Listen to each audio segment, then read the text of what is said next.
to read it from my Bible. I am reading from the New King James this morning. And this is a story of a person who encountered Jesus and the transformative grace that happened. John chapter 4, verse 1. Therefore, when the Lord knew that the Pharisees had heard that Jesus made and baptized more disciples than John, though Jesus himself did not baptize but his disciples, he, Jesus, left Judea and departed again to Galilee, but he needed to go through Samaria. Let's stop right there. What does the word needed mean? If you needed to do something, what does that mean? You have to do it, right? It's imperative. You can't live without doing this. Jesus needed to go through Samaria. Now, how many of you have heard this story before? And how many of you think that this really isn't that big of a deal? So Jesus needed to go to Samaria.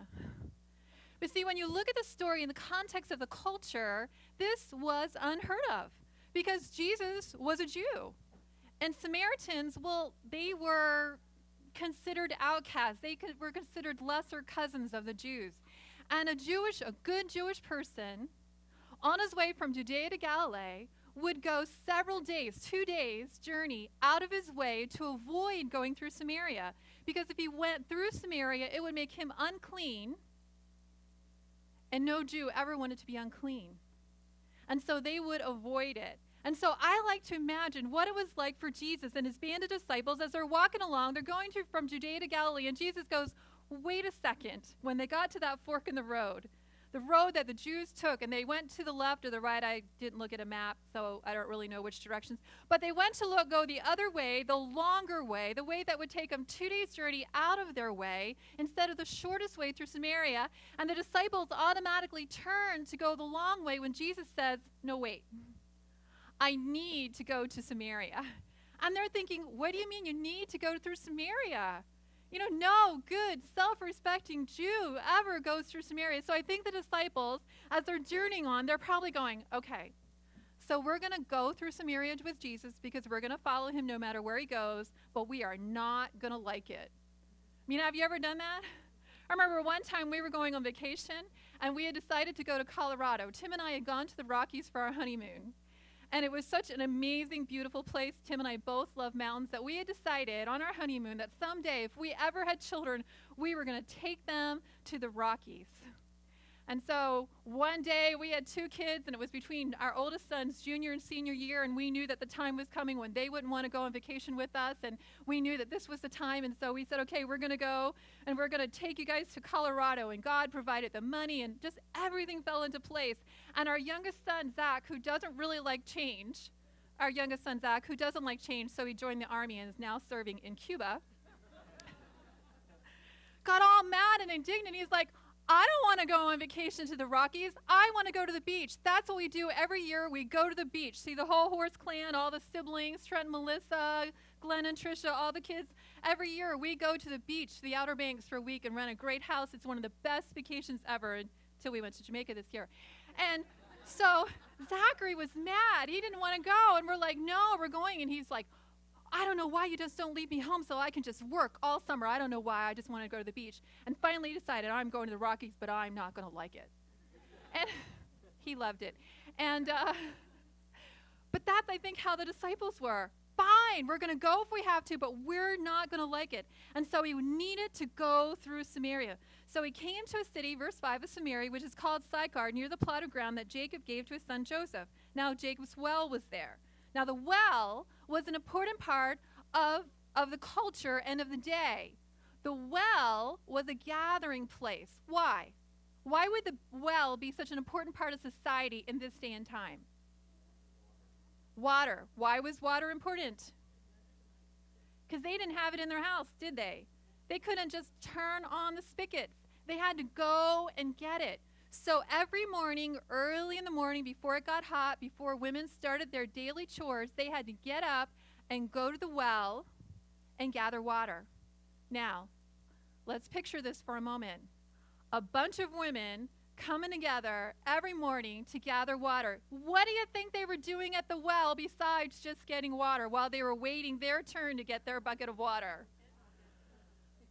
Talking about their husbands.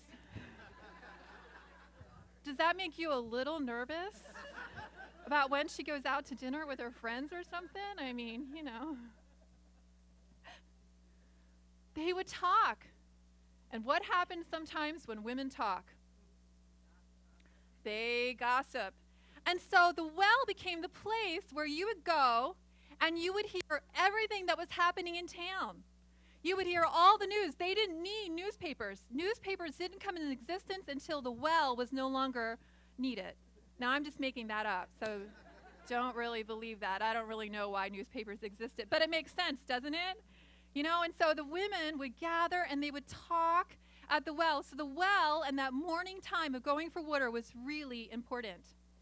Now Jacob's well was there. Jesus, therefore being wearied, verse 6, from his journey, sat thus by the well. It was about the 6th hour. Now they didn't have watches. Of course, most of us don't wear watches anymore anyway. We check our cell phone. I loved your post, Rodney, on Facebook. Rodney is all excited about the Apple watch coming out because now we won't have to dig our phones out of our pockets. We'll actually be able to look at our wrists. What a novel idea. That's basically his Facebook post. I thought that was funny. But how they kept time was the sun, and when the sun would come up, that was the beginning of the day. And so the 6th hour would be 6 hours after the sun had come up. So if the sun came up about 6 in the morning, 6 hours later is when? About noon. And so is that, what type of part of day is that? That a cool part of day, a warm part of day? Where is the sun at? The sun is straight up, so it's a hot part of the day. If you've heard the story before, you know that this is not a time when people would go to the well. So Jesus is sitting at the well by himself. And a woman of Samaria came to draw water. Now, why? Why did she come at noon instead of first thing in the morning?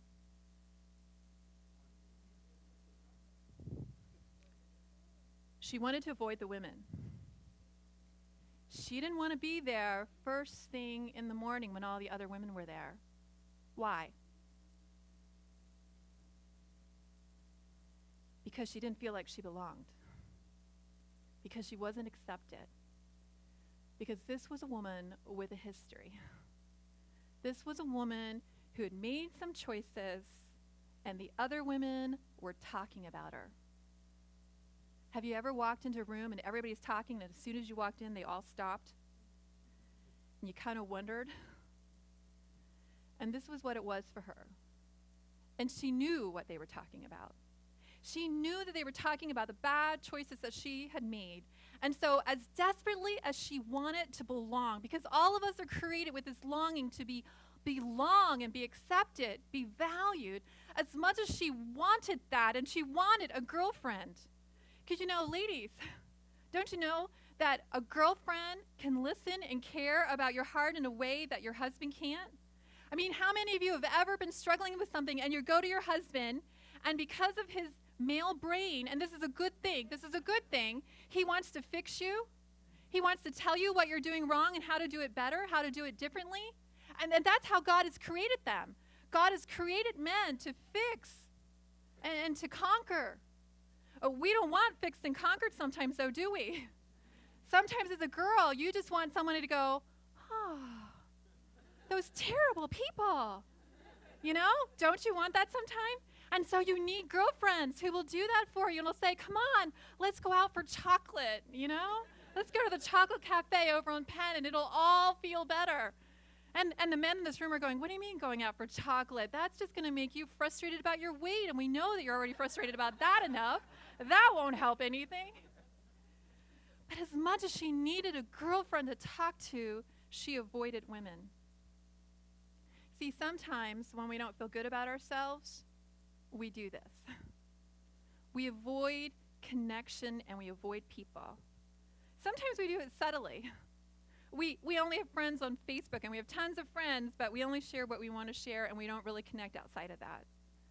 Sometimes we even go to church socials or social events, but we're the people on the perimeter or the people helping back in the kitchen, so you don't really have to make that connection.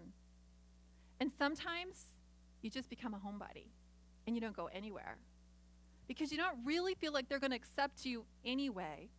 So you get an invitation to a party or to something, and you don't go because you feel like nobody's going to talk to you anyway. You're not going to wear the right things. you're not going to be enough. And she knew she wasn't. And so she went at noon. Imagine a woman of Samaria walking to the well at noon so she can avoid everybody. And as she grows closer, she sees that there's somebody sitting at the well. She's not sure what to do. She needs water. It's for survival. She can't cook a meal. She can't do anything at home that she needs to do without it. So she's going to have to go. And as she approaches and gets closer, she recognizes that it's a man. Now, in this culture, men did not talk to women in public. And when she got even closer, she recognized his clothes, that he was a Jew. He was not a Samaritan. And Jewish people didn't even talk to Samaritan men, let alone a Samaritan woman. You see, she was an outcast among outcasts among outcasts, you know? She was a Samaritan, she was a woman, and she was a sinner. But she felt safe because no self-respecting Jewish man, even if he wandered into Samaritan territory, would ever talk to her. And so she commenced to go forward to get water. And then what happened? He talked to her. Jesus said to her, "Give me a drink." You see, Jesus needed to go to Samaria. And as you read the whole story, you find that the only thing he does in Samaria is connect with her. See, he cares about her heart. He knows that there is a heart in Samaria that is longing for something more, and he's about to pursue it. He knows that she's avoiding engagement. She wants to connect, but she doesn't want to connect. And so he immediately attempts to engage her and asks her for a drink. Now, you and me, we don't think that's a big deal. Give me a drink? Okay, fine. We don't think that's a big deal. But in this culture, asking for a drink was inviting somebody to engage with you. It was actually showing value to them. It was important. You know, in some cultures, food is really important. Having a meal together speaks something, and you have to. I remember back when my boys were little, we had Pastor Katrib at our church in Lancaster, and they were from Syria. And we were the first American family here at our church that they invited to come home for dinner. Now, my son Zachary was really incredibly picky, and so all the way on the way to their church, or on the way to their house for dinner, I said to the boys, when we get there, you eat whatever is on the table. You don't have to eat a lot, but you eat it, and you don't say anything. And I promise you, as soon as we leave here, I'll get you something really eat, you know? Because I don't know what they're going to fix for you, but just eat it and don't say anything, because this is really important. We were the first people that they invited home. They weren't sure that we would like their food. I didn't have to worry. Zachary charmed his heart into Miss Hannah's heart. He charmed himself into Miss Hannah's heart because he fell in love with her tabbouleh.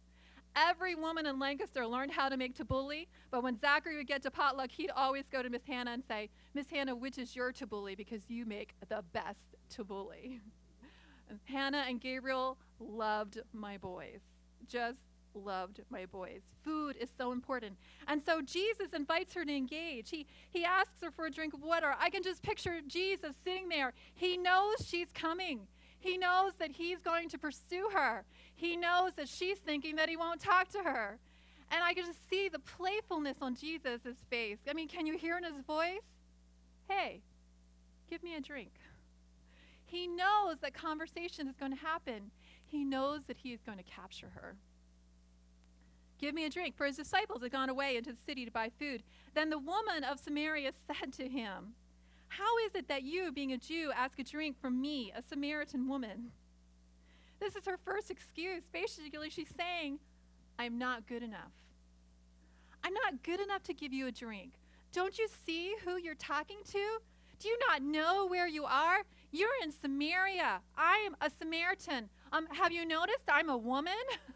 What are you doing asking me for a drink? Because you guys don't talk to us. I mean, she's reminding him, look at it. For Jews have no dealings with Samaritans. Like she has to remind him, you guys don't talk to us. You don't like us. Hey, I'm a woman. Do you notice this stuff? What are you doing talking to me? I'm not good enough for you, Jesus. I'm not good enough to give you a drink. I'm not good enough to give you anything. That's really what she's saying. And Jesus said to her, if you knew the gift of God and who it is who says to you, give me a drink, you would have asked him, and he would have given you living water. As I read this one day, I was struck by those words. If you knew. And this is what I wrote. If you knew, if you understood, if you recognized the gift of God, who it is, it's Jesus. She needed living water. She needed to be loved and accepted. She needed to belong, to be valued. There she was at the well, alone in the middle of the day, trying to meet her own needs or at least avoid more pain. And the answer to everything in her heart was sitting right in front of her, but she didn't recognize it. And I thought about us. How often do we do that? We don't think we're good enough. Our hearts are hungry for more. And so we go out seeking it in so many different ways. You know, through status, through relationships, through our appearance, through chocolate, through sports, through accomplishments. Whatever it is, we're seeking to feel like we're enough, thin enough, smart enough, pretty enough, strong enough, accomplished enough, something enough that we could really make a difference in this world. And Jesus is sitting right there in front of us, waiting for us to ask him to fill us, to take away that need, to satisfy that longing. And we don't, because we don't really know him. I mean, we know him. But if you knew, if you truly knew how much God loved you, if you truly knew how much he delighted in you, if you truly knew the plans that he had for you, the difference that he wants to make through you, if you just knew and believed, Zephaniah, that God sometimes is sitting there in heaven thinking about you and just burst out singing because he so delights in you. And even as I say these words, it's easy to think, well, that's true of other people. That might be true of you. It might be true of other people like Roland. He's the head elder. He's smart. He's a doctor. He's got it all together. And Roland is probably sitting there going, no, there are days that I don't have it all together. Most days he probably does. If we only knew how much God loves you, how much he delights in you. You know, when I talk about my boys, I can feel myself smile. Josh and Kat were just here last Sabbath sitting with us right over there. When I think of Joshua and that smile of his and the way his eyes just smile with him, I can't help but smile. I adore my kids. And Jesus feels the same way about you. When he thinks about you, he can't help but smile. And he has plans for you. If you only knew. If you knew. But I noticed something else that I highlighted in my Bible in verse 10. If you knew, he would. If you knew and you asked, he would give you this living water. If you knew and you believed, he would fill your heart. He would give you that contentment. He'd help you feel like you belong. He would take all those broken pieces and put them all together. He would show you that sometimes your brokenness, the area that you're the most wounded, is the area of your greatest strength. The enemy has attacked you in this place and lied to you in this way because God has a plan in this area of your life. Maybe you believe that all your life you've heard that you're nothing, that you're not smart enough, yet God wants to use what you know. Maybe you've been divorced. Maybe you know the pain of betrayal. And God can use that to minister to other people by you sharing how God has got you through it. Maybe you've lost a job and in it you've lost your identity, but God has shown you who you are in him. And now that becomes your greatest strength as you show other people how to find their identity in him alone and not in accomplishments and jobs. He would. Not he will, not he might, not maybe. He would fill you. If only you asked and said, give me a drink, he would have given you living water. Verse 11, the woman said to him, Sir, you have nothing to draw with, and the well is deep. Where then do you get that living water? Basically, what she's saying is, my need, my thirst, my hunger is so great that God, you don't have what it takes to fill me. I am too much. I am too needy. My problems are too big. God can't meet them. God is big. And yeah, God sent his son, and God did all of this. I mean, I was reading this book recently, and it really struck a chord with me. One of the thoughts, I think it was Philip Yancey's Vanishing Grace. I think that was the one that I read. I've read a number of books recently, but I think it's that one. And he was talking about how we come to Christ, recognizing our need, asking him for forgiveness, believing that he will forgive our sins, inviting him to be our Savior. All of us have had that moment in our life where we finally surrendered our life completely to him. We asked him to forgive our sins, and we believe that he did. And then we go from that moment, and we surprise ourselves because we keep sinning. And we begin to think that maybe his forgiveness isn't enough to cover this sin. Or maybe we battle a particular sin. And we have wrestled with it, and we've struggled with it, and we've conquered it only to be defeated by it again. And we think that God's forgiveness is not big enough to forgive us when we continually sin, when we keep going back to this sin. I don't know about you, but I have it. You know, there's a battle in my life that God keeps giving me victory, and then in moments of discouragement and just whatever, I go right back to it. And I wonder, when is God going to say, enough is enough, I don't forgive you anymore? Because we don't believe that he's big enough. If only you knew. See, God forgave us while we were yet sinners. And when he did, he knew all of the sin that we were going to sin.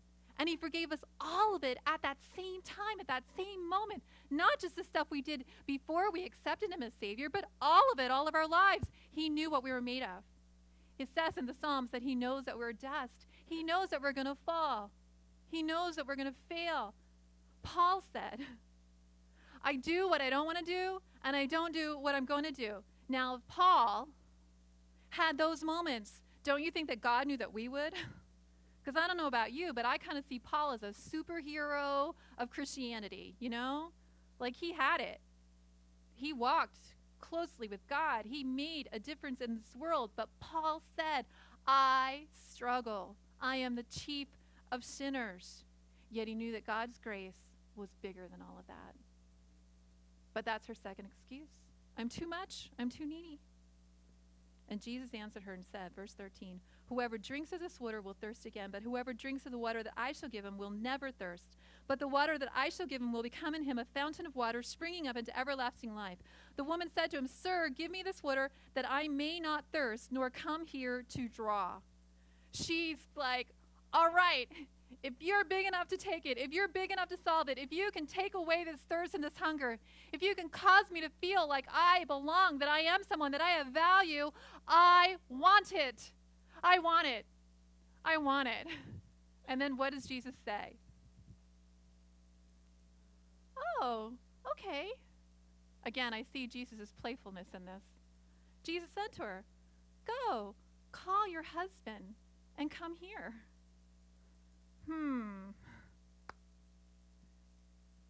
Jesus knows. Can you imagine? She's thinking she's getting away with this.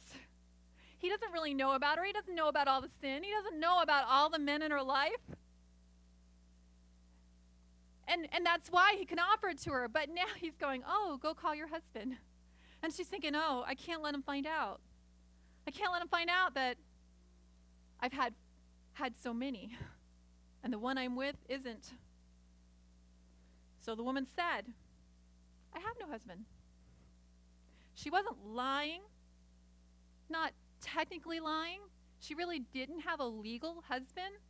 And Jesus said to her, you have well said. Can you see the playfulness of Jesus? That was good.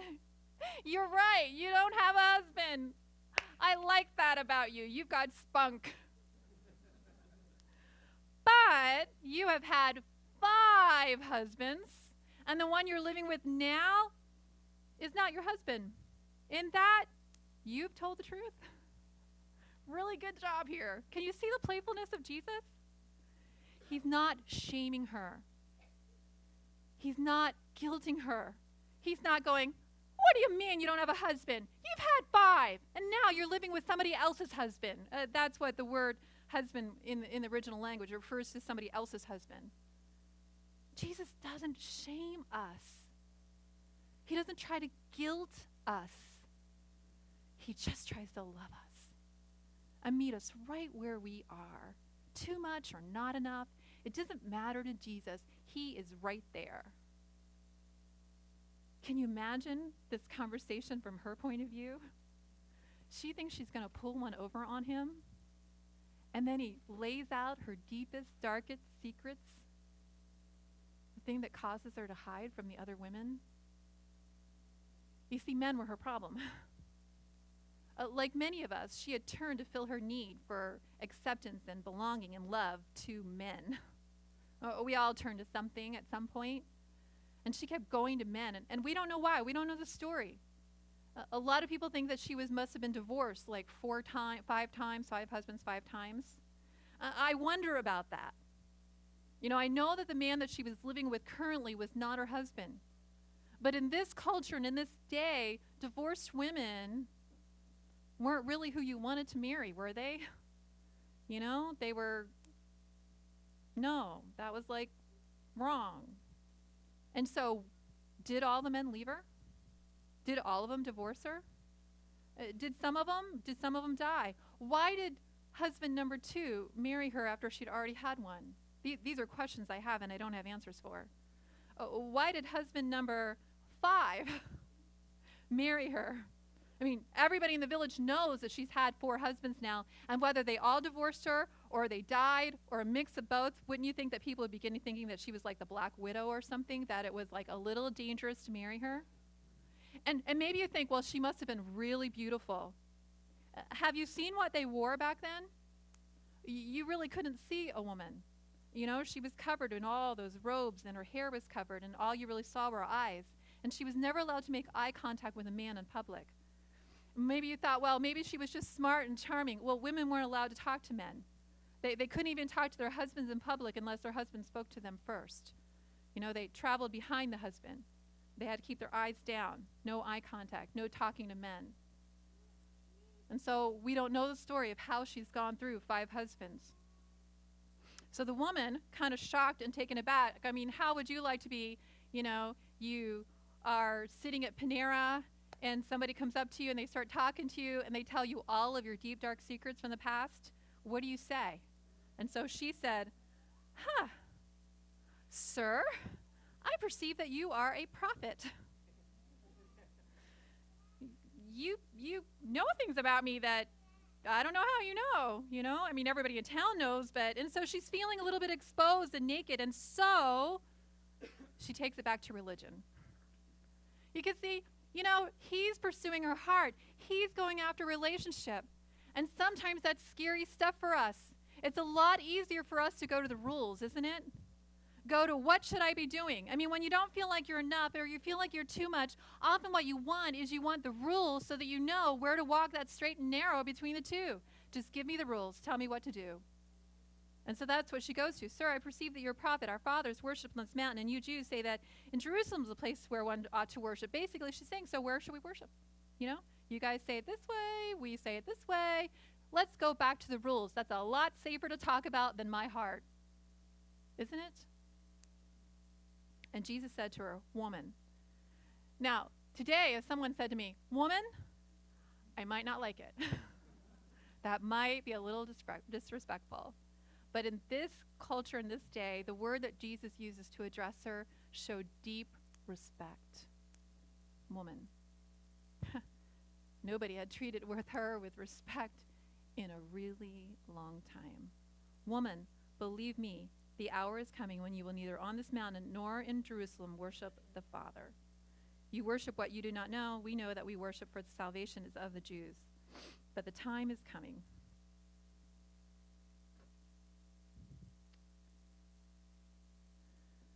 And now is when the true worshiper will worship the Father in spirit and truth, for the Father is seeking such to worship him.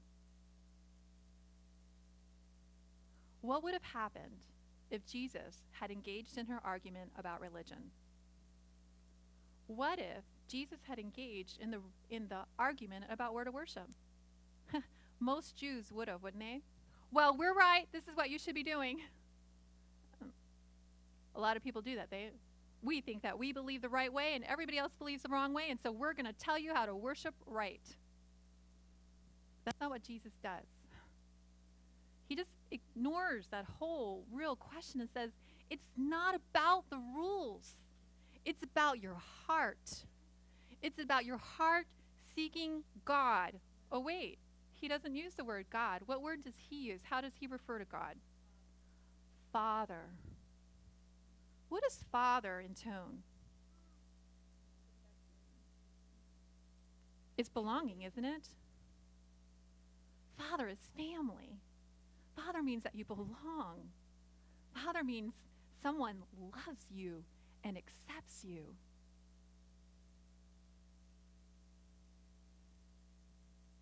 Father means home. I think Jesus chose his words very carefully because he wanted her to know that God was her Father, personal and intimate Father.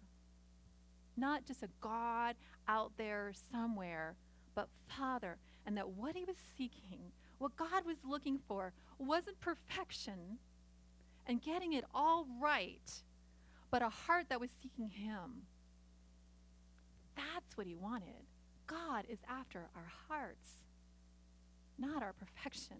That will come as he has our hearts. We can't make ourselves perfect. I mean, have you tried? I mean, I would love more than anything to be perfect. Just quite frankly, I would just love to be perfect. That would just take care of a lot of things for me. But I can't do it. All I can do is take my heart to God. Keep pursuing him, engaging with him. It sounds too good to be true. The woman wants to believe, but that's not what she's heard all her life. All her life she's heard about the rules. All her life she's known that she doesn't measure up. All her life she has felt rejected, forsaken, and abandoned, and like an outcast. And this guy at the well, he's making it too easy. Because if it's all about your heart and seeking God, well, she does. She loves him. She wants him. She wants to seek him. But that's just too easy. And so she says to him, verse 25, I know that the Messiah is coming. She is a believer. She believes that Messiah is coming. I believe that the Messiah is coming, who's called Christ. And when he comes, he will tell us all things. When he comes, when we know it's him, when the Messiah is in front of us, that's when I'm going to believe. Whatever he tells us, I'll believe him. That's who I'm seeking. And Jesus said to her, I who speak to you am he. Jesus actually says, I am the I am. I am Messiah. Jesus hasn't been this clear about who he is to anybody else, but to an outcast from the outcast of the outcast. Can you believe it? That's how much he loves her. He needed to go to Samaria to meet with her, to tell her, I am the I am, and I love you, and I'm seeking you, and all you have to do is seek me back. And at this point, his disciples came, and they marveled that he talked with a woman. Ah! Jesus! First, you make us go into Samaria. We didn't want to go, so we were not having fun. We went right into that village. We didn't talk to anybody. We didn't look at anybody. We bought food. We brought it back. We didn't talk to anybody. We didn't tell anybody who we were. Nothing. And then we come back and you're talking to a woman. Jesus, don't you know the rules? Samaritan. We're in Samaria. She's a woman. Woo! Men don't talk to women. She's a Samaritan woman. But they didn't say anything to Jesus. They didn't say anything to him because, this Jesus guy, they're still getting to know him. And he's just like freaking them out with all of his rule breaking. And then the woman leaves. The woman then left her water pot. This is significant. She left her water pot. She left the thing that she came to do. Notice that she never gave Jesus a drink either. But Jesus had quenched her thirst by revealing himself and his heart to her. And she runs back into town. And she goes to the men. The very ones that she had gone to, asking them, begging them in her own way, please make me feel valuable and loved. Please let me feel valuable and loved. Help me to feel beautiful about myself. She had given herself to all these men. Now she's going back to them and saying, I have found it. I have found him. I have something to offer you now. I don't have to just take from you. I have found it. Come and see. Come and see a man who's told me everything I've ever done. She doesn't go and she doesn't give doctrine. She doesn't go out and say, hey, we've gotten it wrong. She goes, come and see this man who's transformed my life. He knew all about me and he still forgave me. Could this be the Messiah? And then they went out of the city. And I wonder, these men listened to an outcast woman, a sinner. They listened to her, and it caused them to get up out of their seats, leave their jobs, leave their tasks, and go and see what she was talking about. Why? She must have been so transformed in that instant. There must have been something in her eyes and in her voice that made them think something's happened to her. And they wanted it. Because, see, all of us are hungry for it. And so they went out to meet Jesus. In the meantime, the disciples are talking to Jesus, and they say, here, eat. We went and got food for you. And Jesus is saying, no thanks, I have food that you don't know about. And they're thinking, wait, we just went into Samaria? We had to deal with the Samaritans to get you food, and now you're not going to eat it? And where did you get food? You can't get food right out here. But what Jesus was saying was, the thing that fills me, the thing that quenches my hunger, is pursuing the hearts of people that I love. I am fed and nourished when I connect with those that I love. And so the story finishes, and the people come back, verse 39, and many believed in him because of the word of the woman who testified, he told me all that I ever did. And so when the Samaritans had come to him, they urged him to stay with them, and he stayed there 2 days. I think that's significant. That's how long he would have had to journey out of his way. And he stayed there the whole time. So he didn't shorten his journey. He didn't go through Samaria so he could make it shorter. He went there because he needed to connect with people. And they believed. And now we believe, not because of what you said, they say to the woman, for we ourselves have heard him, and we know that this is indeed the Christ, the Savior of the world. You know, we call the story of the Samaritan woman. I think Jesus calls this the story of the first evangelist. And so what about you? Where'd you see yourself in this story? Have you sometimes felt like you're not enough? And Jesus is calling you to do something. He's calling you to even just have a conversation and talk to somebody. He's calling you to make a difference in the world. And you're going, I'm not enough. I'm not smart enough. I can't talk to those people. They really aren't going to accept me. Why would they want to hear from me? Or maybe you feel like you're too much of a sinner, too much of a, you fill in the blank, I don't know. I know what I fill in the blank for me. Too loud, I talk too much, I get too animated, talk too loud. It's all genetic. That's the way my family is. You go to a DeVoe family Christmas and it's loud and noisy and everybody's talking at the same time, really loud. And Jesus wants you to know, he needs you to know that you're never too broken. He loves you. He pursues you. He can offer you living water that will take away that need, that will fill you, that will transform you, so that you can go to the very people or things that you've been avoiding, and you can tell him what he's done for you, and it'll change the world.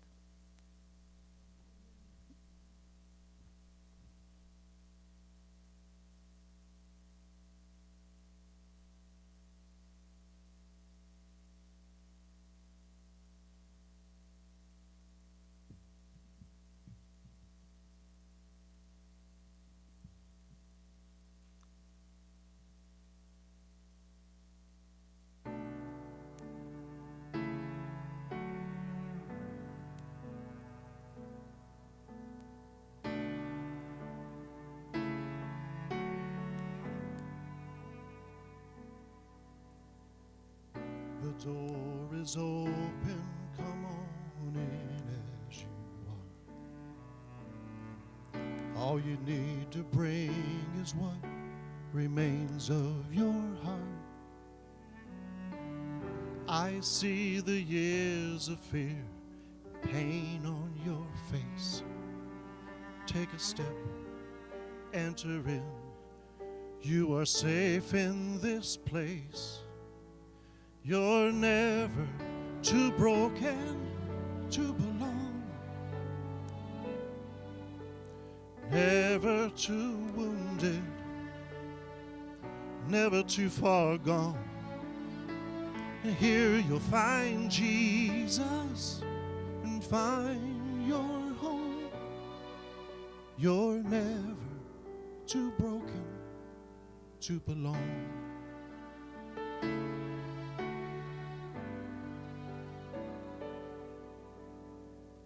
Come find the perfect love that no one deserves, and a peace so sweet it can't be put into words, and grace that's greater than the darkest of sin.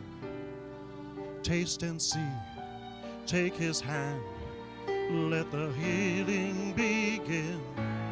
You're never too broken to belong, never too wounded, never too far gone. And here you'll find Jesus and find your home. You're never too broken to belong. We too were wounded and defeated, so we know how you feel. But by the wounds of our Redeemer, we believe we were healed. You're never too broken to belong, never too wounded, no, never too far gone. And here you'll find Jesus, find your home. You're never too broken to belong. You're never too broken to belong.